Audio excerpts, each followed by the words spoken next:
Hello mga kaibigan, narito na naman ang inyong lingkod, Father Bob, isang paring Karmelita. Napakagandang tingnan natin ng mabuti ang ating mga pagbasa, lalong-lalo na kung tayong ay nagninilay araw-araw.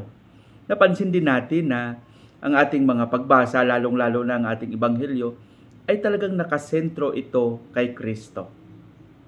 Ang kanyang mga karanasan, ang kanyang patuloy na pakikisalamuha sa mga tao, lalong-lalo na sa mga hindi kinikilala sa komunidad at ang mga taong nangangailangan ng kanyang presensya ay talagang makapagdulot sa atin ng ating buhay, sa ating buhay, kung paano natin ito maituwid at kung paano din natin magampanan ang ating tungkulin na nakaugnay sa kung ano ang pinapakita ni Jesus. Ang ating pagsisikap lang na sana ang lahat ng ating mga maririnig ay pagnilayan natin.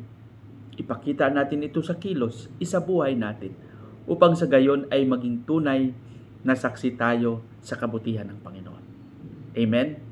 Ang ating pagbasa sa araw na ito, araw ng Biyernes, Abril 25, 2024,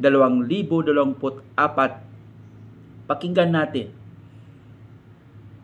ang mensahe at pagsikapan natin maisabuhay ito.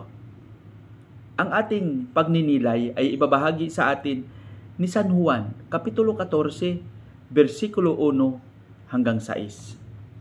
Ano ba ang nilalaman ng ating ebanghelyo sa araw na ito?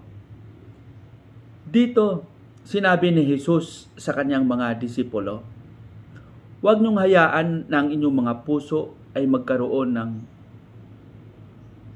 maraming pinagkakaabalahan o kaguluhan sa inyong puso. Manalig kayo sa Diyos at manalig kayo sa akin. Sa bahay ng aking Ama ay maraming mga silid. At inilaan ko ito para sa inyo." At isa sa kanyang mga disipulo ay nagtanong, "Paano?" Hindi namin alam. Kaya nga sabi ni Jesus, "Ako ang daan, ang katotohanan, at ang buhay."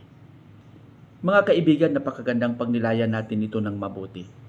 Ang ating pananalig kay Jesus ay magsilbi nawang liwanag kung ano ang ating pagkakilala sa Kanya. Naway magbunga ito. Dahil sabi niya, "Ako ang daan at ang katotohanan." Sana magkaroon tayo ng panindigan sa ating paniniwala sa Kanya. Isabuhay natin ito. Alam natin na marami tayong pagsubok na nadaanan sa buhay at posible maraming kumalaban sa atin, lalong-lalo na kung tayo ay patuloy na nanindigan sa katotohanan. Pero ito ay isang pagpapahayag lang ng ating pagiging tapat na alagad at ang ating pagiging tunay na saksi sa ating pagkakilala sa Kanya. Patnubayan nawa tayo ng Panginoon. Sa ating panalangin, Panginoong Hesus, turuan mo kaming maging tapat at tunay na saksi ng iyong kabutihan. Amen.